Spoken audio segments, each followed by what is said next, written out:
and the Fat Controller went to an engine workshop.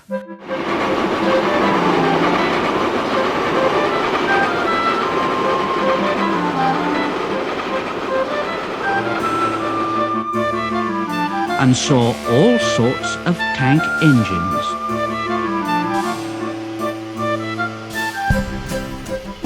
At last, he saw a smart little green engine.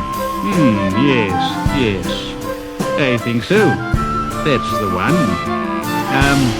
I say there, if I choose you, will you work hard? Oh, sir. Yes, sir. Yes, sir. That's a good engine. I'll call you, Percy. Yes, Percy. Do you like that, Percy? Oh, yes, sir.